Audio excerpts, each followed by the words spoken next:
Vai lá pôr para resolver. Mas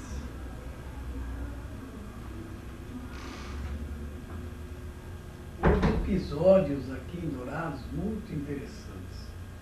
Logo que nós chegamos aqui, o seu Januário Araújo tinha uma chácara que era modelo.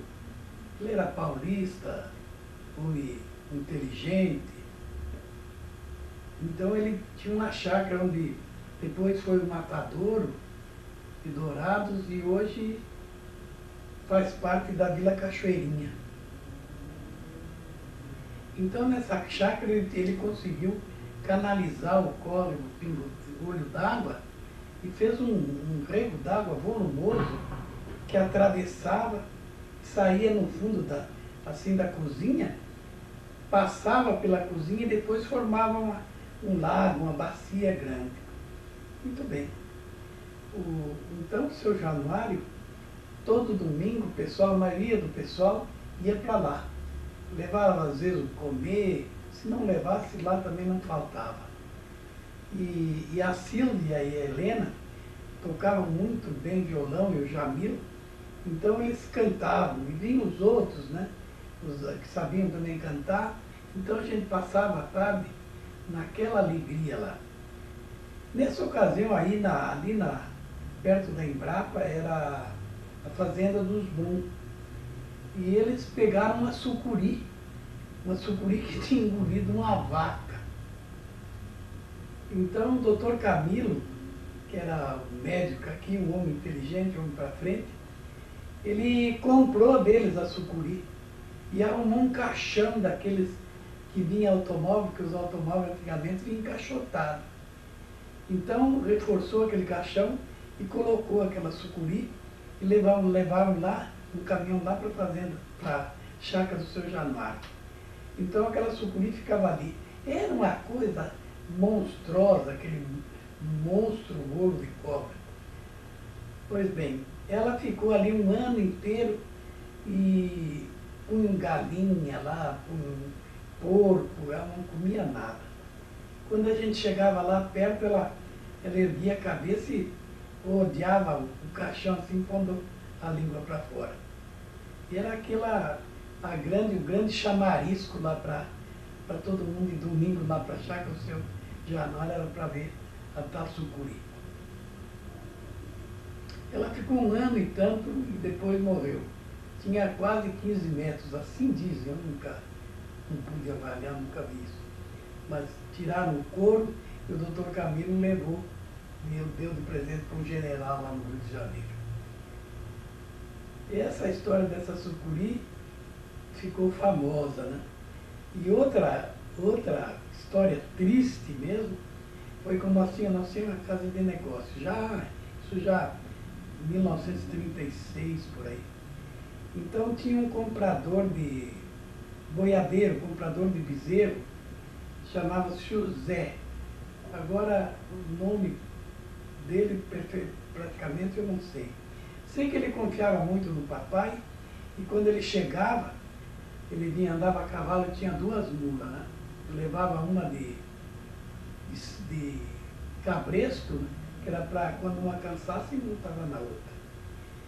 E ele deixava o dinheiro lá com o papai. O papai tinha cofre, então o papai guardava para ele.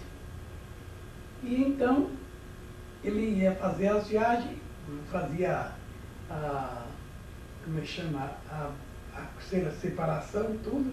Aí vinha, pegava o dinheiro e levava um recibo que o papai batia na máquina para ele, que era o chamado fica. Então, o vendedor de bezerro, de vaca, tudo, que devia entregar num prazo determinado, ele fazia uma declaração, um recibo, que dizia, fique em meu poder tantos bezerros, tantas vacas, da raça tal que me comprometo em entregar para o senhor fulano e tal, no dia tal. Então o papai batia os fica para eles, com os nomes dos compradores, e ele levava o dinheiro, pagava tudo direitinho, e depois, dali uns 6 meses, tudo fazia chamada recoluta. Quer dizer, juntava 5 aqui, 10 ali, e aí formava a tropa, e essa tropa, então, era remetida para o lado de Rio Brilhante e ia para São Paulo pela estrada boiadeira. E esse rapaz, esse Zé, veio um dia, pegou o dinheiro e ia lá para o lado de Carapó para fazer uns fica lá, pegar uns fica. E ele sempre ia, ficava 2, 3 dias, voltava, né? E parava na pensão do Raul Frost. E ele era muito querido, muito bonzinho, muito amável, né? E passou uma semana, tudo, o Raul Frost falou, olha, o Zé não apareceu mais aqui. Nem deu notícia, não apareceu. Passou outra semana, nada. Aí quando foi um belo dia, chegou um sujeito a cavalo, trazendo a mula dele. A mula estava amarrada, quase morta de fome, trazendo, e disse, olha, eu achei essa mula lá no Porto Souza, perto do rio, amarrada lá, comeu tudo o capim lá, estava quase morta de sede, eu trouxe aí. Então o delegado naquele tempo era o senhor Aparício Melo. O delegado pegou a mula, guardou tudo, e desconfiaram do que podia ter acontecido com o Zé, né? Então resolveu uma comitiva até o Porto Souza. E chegaram lá, procura daqui, procura dali, aí desceram, viram mais ou menos um lugar onde tinha batida, que ia descer no Rio Dourados. E lá para frente um pouco, tinha um poço ali no Porto Souza, para frente um pouco, eles viram uma roda, parecia um pneu, era uma sucuri. Então mataram a sucuri, abriram, ele estava lá dentro, coitado do rapaz. Mas já estava deformado, então naturalmente a putrefação expandiu gases e a sucuri encheu e boiou.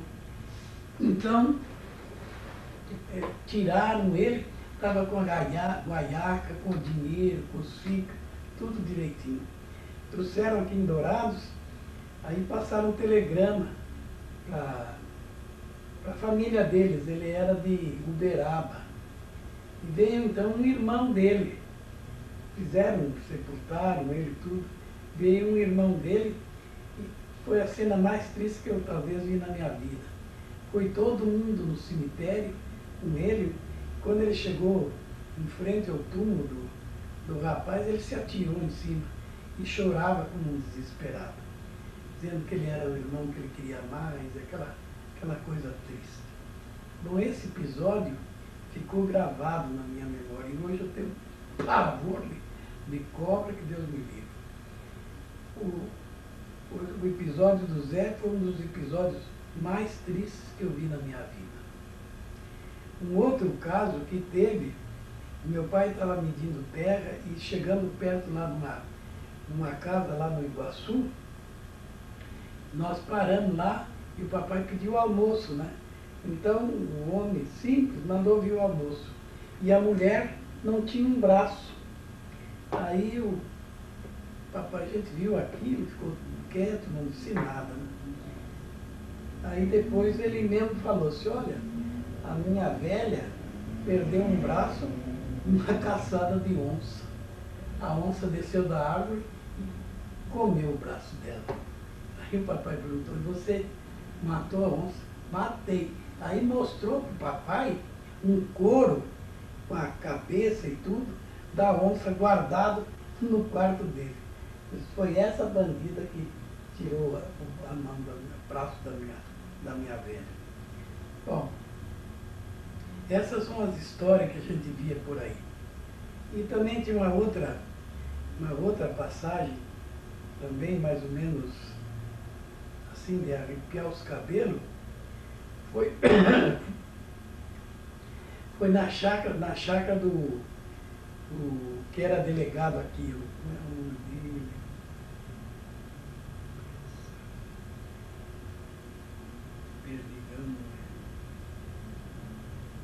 do Cambira, na chácara do Cambira. Nós chegamos lá, ele tinha um negro, um negrote, que era peão dele, né? E uma cascavel pegou, né? E nós chegamos, papai tinha um caminhão, ele veio, o papai foi lá buscar o rapaz. Mas chegou lá, o rapaz, a perna aquela era um monstro, uma bola, e o rapaz gritando e variando. Quando chegou aqui em Dourados, naquele tempo não tinha hospital, não tinha nada, levaram na farmácia do Garcete. Quando chegou ali, o rapaz, quando foi tirar, morreu. Então, essas coisas que acontecem são as chamadas passagem triste da vida de uma população. Agora vamos ver se eu lembro mais algum fato curioso, triste ou alegre para relatar. Vou contar um fato meio fora da sequência cronológica.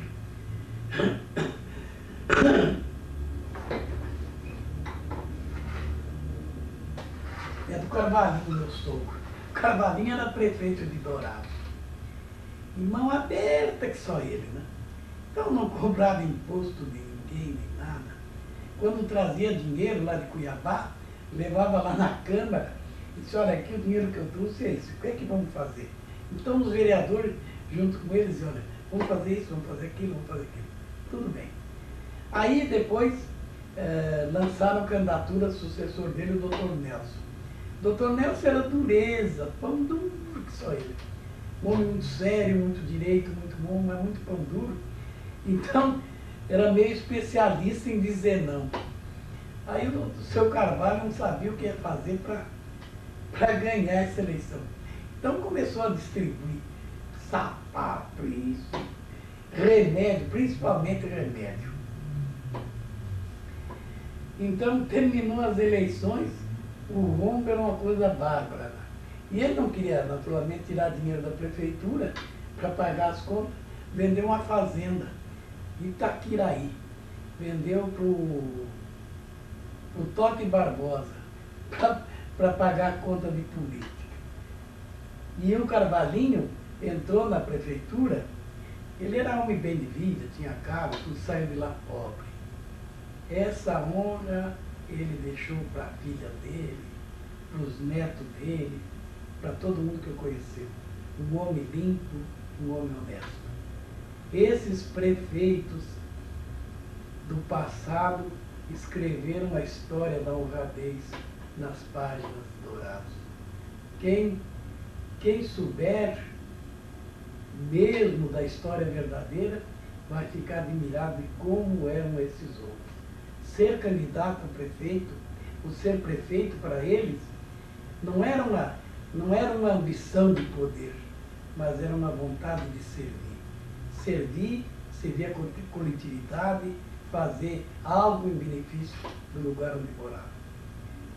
E outro prefeito aqui, mais depois do Carvalhinho, foi o Vivaldi de Oliveira. O Vivaldi de Oliveira era tão honesto, tão decente, que quando ele saiu, ele deixou uma procuração para quem quisesse fazer o levantamento das contas da prefeitura. E fez o demonstrativo do que ele tinha no banco. Não dava para nada. Eram naquele tempo eram poucos cruzeiros. E assim é. São essas coisinhas que enobrecem uma cidade. Essa cidade que hoje é um mundo aí, cresce para todos os sentidos, ela está crescendo mais assim, horizontalmente. O que precisava crescer era verticalmente, quer dizer, no sentido do idealismo, da grandeza, e tirar fora esse espírito tacanho da perseguição política, de que quem é contrário votou contra inimigo. Terminou a eleição, terminou a política. A eleição é como uma carreira. Ganhou um, mas os outros não quer dizer que não tenham mais direito ou não tenham mais nada, que sejam espoliados, demitidos. E assim é. Dourados pode ter muitos altos e baixos, mas politicamente no passado, desde João Vicente Ferreira, Dr. Nelson, Carvalhinho, essa gente deixou um nome que vale a pena o Douradense falar com boca cheia. Eram homens limpos, decentes. Hoje eu falo em transparência. Ninguém entende o que é isso, é cortina de fumaça para esconder a safadeza, o que é. Mas transparência mesmo era naquele tempo, onde o sujeito fazia as coisas e mostrava. Gastei tanto aqui, tanto ali, tanto. Quem comprou a primeira patroa de Dourados foi o Dr. Nelson. O Dr. Nelson hipotecou o dinheiro da prefeitura quase um ano para pagar essa patroa. Muito bem. Ele veio uma vez o governador aqui, tinha a usina, era a usina Filinto Miller, era uma caldeira, chamavam até de elefante branco. Só dava problema, caía a fornalha todo dia. Então, o doutor Nelson chamou um engenheiro que entendia do assunto e mandou ele fazer um estudo. E ele fez um estudo, tudo, e deu o preço. Ficava pronta em mais ou menos 200 mil cruzeiros. Né? Então, o doutor Fernando veio aqui, que era o governador, ele foi e mostrou, olha, o conserto da usina, que todo mundo aí está pedindo, custa essa importância. Aí o doutor Fernando falou para ele, pode fazer que eu pago. Tudo bem. O doutor Nelson fez e ele não pagou. Então o doutor Nelson pagou com o dinheiro da prefeitura. Quando ele saiu, então eu era vereador, nós éramos vereadores, e falamos, até o Weimar falou, não, senhor, manda no balanço que nós aprovamos. Ele não quis. Não, o doutor Fernando vai pagar, ele tem mais um ano de governo, ele vai pagar. Então ele fez aquele, deixou no relatório das coisas, 200 mil cruzeiros pagos, senhor fulano e tal, para receber do Estado essa importância referente ao conserto da usina Filinto Miller. Pois bem, o prefeito que subiu, foi lá, pegou aquilo, falou com ele, não, o senhor me dá uma promissória que eu vou ver se eu recebo do governador. O resultado, ele pegou a promissória, foi num banco que tinha aqui, era o único banco do comércio e produção. Vocês veem que ele foi lá e descontou a letra. E o doutor Nelson, quando venceu, não tinha dinheiro, vendeu aquele terreno onde hoje, em frente à Vitória Régia, ali, 50 por 100 metros, com 8 casas, vendeu para pagar a prefeitura. Quando ele morreu, entre os papéis dele, nós descobrimos a letra. Pago, assim, assim, assim. E o doutor Nelson nunca falou isso para ninguém, nunca se queixou, apenas disse uma coisa, eu me retiro para sempre da política. Esse homem era um homem também que escreveu a história da dignidade de Dourados. E esses são episódios, por assim dizer, isolados, né? Não é a sequência do que eu quero contar, mas apenas o que está vindo na memória, então, para a gente não esquecer, eu estou relatando. E por hoje é só.